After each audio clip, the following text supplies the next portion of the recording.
Okay, so hot take 3.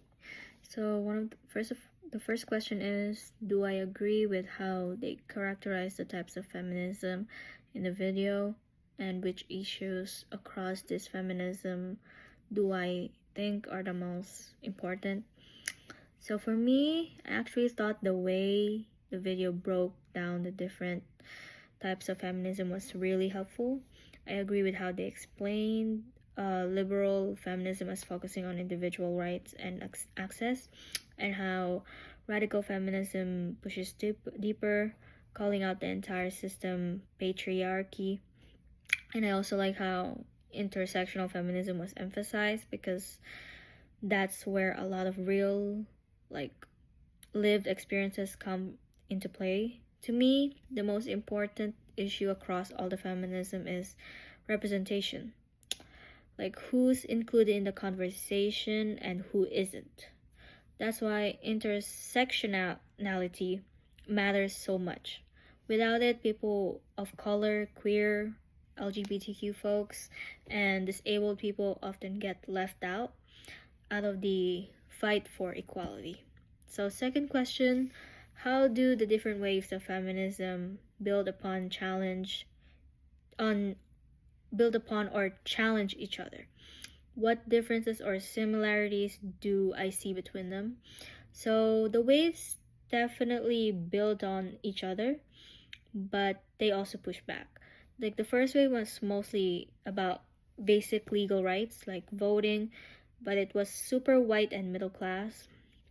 The second was zoomed in on social and cultural issues like reproductive rights and workplace equality, but again, it wasn't super inclusive. Then the third wave said, hold on, this isn't working for everyone. And that's where intersectionality started showing up more, especially from feminists of color and queer feminists. And now with the fourth wave, I think there's a focus on digital activism and calling out systems like racism, sexism, uh, what else? Transphobia, homophobia together. Like, they're similar in wanting equality, but the definition of what feminism means keeps getting broader, which I think is a good thing. Third question, in what ways is Sojourner Truth's message still relevant to conversation about feminism and intersectionality today? Sojourner's Truth, ain't I a woman, quote unquote, speech is still so powerful because it calls out the racism within early feminist movements. Her message is super relevant today, especially when black women still face both racism and sexism at the same time, and often feel invisible in feminist conversations. She was speaking to the fact that being a woman doesn't look the same for everyone, and that's exactly what intersectional feminism is still trying to get across now. Her message to me, is honestly timeless. Fourth question, from the deep dive, why do I think Beyonce chose this section of Adichie's TED Talk for her performance, and how do I think it relates to Beyonce's image?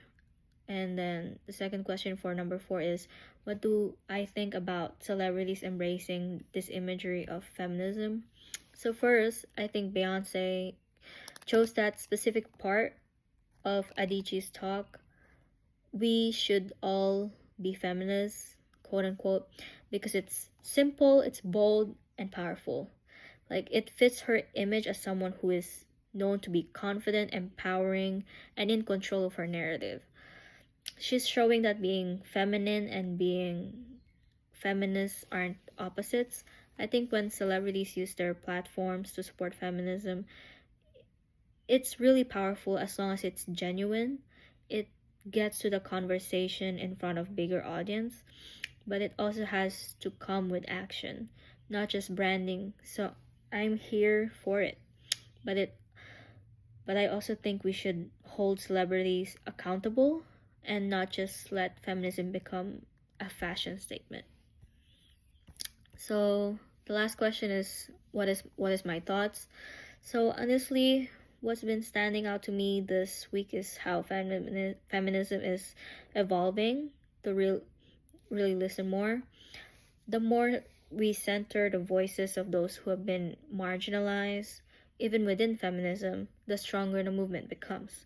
Learning from people like Sojourner the Truth, Adichie, and even critiques from the different waves helps us make feminism something that works for everyone and not just a few.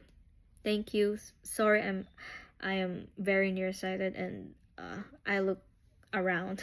I'm sorry. Thank you for listening.